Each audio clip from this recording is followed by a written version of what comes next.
నమస్తే welcome to Dootha media special story. వీరిరువురు భార్యాభర్తలు, ఒకరు ఐఏఎస్ ఒకరు ఐపీఎస్, ఇద్దరు ఒకే చోట ఇంజనీరింగ్ చదివారు.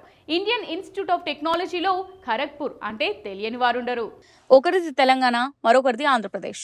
ఒకరికి ఒడిశా కేడర్ రాగా మరొకరికి ఏపీ కేడర్ వచ్చింది. ఇరువురు ఇష్టపడి పెళ్లి చేసుకున్నారు. గత సంవత్సరం చివరిలో వివాహం జరిగింది. ప్రస్తుతం ఏపీలో ప్రభుత్వ అధికారులుగా పనిచేస్తున్నారు. వీరి ప్రత్యేకత ఏంటి, ఎందుకు వీరి గురించి చెప్పాల్సి వస్తుంది? కొమ్మిన ప్రతాప్ శివకిషోర్ 2019 బ్యాచ్ ఐపీఎస్ అధికారి. నెల్లూరు జిల్లా వరిపాడు మండలం చుంచులూరు గ్రామానికి చెందినవారు. చుంచులూరు జిల్లా పరిషత్ హై స్కూల్లో 1 నుంచి 8వ తరగతి వరకు చదువుకున్నారు. నెల్లూరు జిల్లా కృష్ణపురంలోని జవహర్ నవోదయ స్కూల్లో 9, 10 తరగతులు చదివారు. నెల్లూరులోని నారాయణ కాలేజ్ లో ఇంటర్ చదువు పూర్తి చేసి ఐఐటి ఖరగ్పూర్ లో ఇంజనీరింగ్ విద్యను పూర్తి చేశారు. బయోటెక్నాలజీ, బయోకెమికల్ ఇంజనీరింగ్ పూర్తి కాగానే సివిల్స్ రాశారు. 2 సార్లు సివిల్స్ రాలేదు. 3వ పట్టుదలతో సాధించారు. 153వ ర్యాంక్ సాధించి ఐపీఎస్ తీసుకున్నారు. ఇంజనీరింగ్ పూర్తి చేసిన వెంటనే బెంగళూరులో బోచ్ సెంటర్ లో సీనియర్ సైంటిస్ట్ ఆర్టిఫిషియల్ ఇంటెలిజెన్స్ లో 4 సంవత్సరాల 2 నెలలు పనిచేశారు. రీసెర్చ్ కన్సల్టెంట్, స్టూడెంట్ అడ్వైజర్ గా పనిచేశారు. ఉద్యోగం చేస్తూనే సివిల్స్ కు ప్రిపేర్ అయ్యారు. 2018లో హైదరాబాద్ సర్దార్ వల్లభాయ్ పటేల్ అకాడమీలో శిక్షణ పూర్తి చేసుకుని కర్నూలు జిల్లాలో మొదట ఉద్యోగ ట్రైనింగ్ చేశారు. ఎమ్మిగనూరులోని పోలీస్ స్టేషన్ నుంచి ఆయన ఐపీఎస్ ప్రస్థానం ప్రారంభమైంది. మొదట అక్కడే రికార్డుల పరిశీలన జరిగింది. తండ్రి కొమ్మి నారాయణ, తల్లి నిర్మల హృదయ ప్రశాంతి. తండ్రి ఉపాధ్యాయునిగా పనిచేశారు. తల్లి గృహిణి పెద్దిటి దాత్రిరెడ్డి. ఈమె మొదట ఐపీఎస్ కు ఎంపికయ్యారు. తెలంగాణ రాష్ట్రంలోని యాదాద్రి జిల్లా చౌటుప్పల్ మండలం గుండ్లబావి గ్రామంలో జన్మించారు. 2019లో ఐపీఎస్ సాధించి ఖమ్మం జిల్లాలో పనిచేశారు. ఆ తర్వాత ఐఏఎస్ సాధించారనే పట్టుదలతో మళ్లీ పరీక్ష రాసి సివిల్స్ లో 46 ర్యాంక్ సాధించారు. 2020 అక్టోబర్లో సబ్ కలెక్టర్ గా విధులు నిర్వహించారు. ఒడిశా కేడర్ కు ఎంపిక కాగా అక్కడి నుంచి 2023 ఏపీ కేడర్ కు బదిలీ అయ్యారు. మొదటిసారిగా పాడేరు సబ్ కలెక్టర్ గా బాధ్యతలు స్వీకరించారు.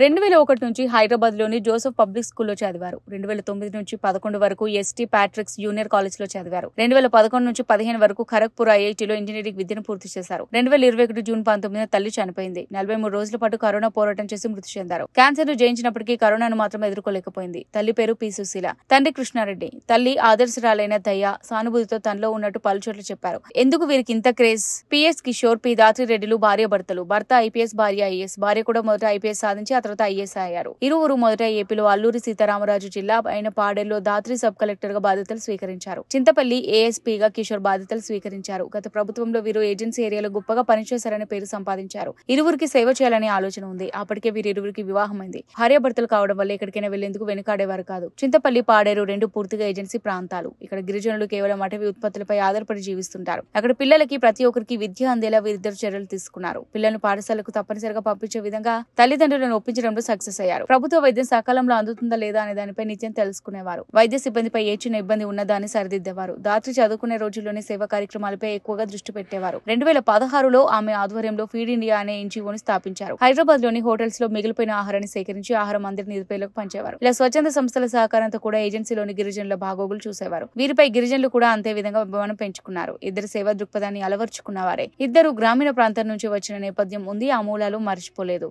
సివిల్ సర్వెంట్ గా ఉన్నప్పటికీ ఎవరి వద్దకైనా చొచ్చుకొని పోయే మనస్తత్వం ఉన్నవారు కావడం విశేషం. అల్లూరి సీతారామరాజు జిల్లా నుంచి వీరిరువుని టీడీపీ ప్రభుత్వం ఏలూరు జిల్లాకు బదిలీ చేసింది. ఏలూరు ఎస్పీగా KPS Kishore, Eluru joint collector గా పెద్దిటి దాత్రిరెడ్డి ఇటీవల బాధ్యతలు స్వీకరించారు. బాధ్యతలు స్వీకరించిన నాటి నుంచి వరదలు బీభత్సాన్ని సృష్టించాయి. ఇరువురు కలిసి పలు ప్రాంతాలకు వెళ్లి పరిశీలించారు. పాఠశాలలు, గ్రామాల్లో అధికారులు తీసుకోవాల్సిన చర్యలపై ఆదేశాలు జారీ చేశారు. గ్రామాల్లో ప్రజలు ఎలా అప్రమత్తంగా ఉండాలి, వ్యాధుల బారిన పడకుండా ఎలాంటి ముందస్తు జాగ్రత్తలు తీసుకోవాలనే విషయాలను కిషోర్ గ్రామాల్లో ఏర్పాటు చేసిన సమావేశాల్లో వివరంగా చెబుతూ పలువురు మన్ననలు పొందారు. ఇంజనీరింగ్ చదివినందువల్ల ఇరువురికి కంప్యూటర్ నాలెడ్జ్ పై పూర్తి అవగాహన ఉంది. ట్విట్టర్, ఫేస్బుక్, ఇన్స్టాగ్రామ్, లింక్డ్ఇన్ వంటి సామాజిక మాధ్యమాల్లో యాక్టివ్ గా ఉంటారు. ధాత్రి ప్రధానంగా తన స్నేహితులు, తాను మర్చిపోలేని సంఘటనలు, ప్రకృతిలో వైవిధ్యభరితమైన ఫోటోలు ఎక్కువగా షేర్ చేస్తూ అందుకు సంబంధించిన వివరాలను పోస్ట్ చేస్తుంటారు. ఈ వివరాలు పరిశోధక విద్యార్థులకు ఉపయోగపడే విధంగా ఉంటాయి. ఏమైనా ఇద్దరు అధికారులు ఏపీలో ఒకే జిల్లాలో పనిచేయడం, అందరి మన్ననలు పొందడం అభినందనీయమని చెప్పవచ్చు.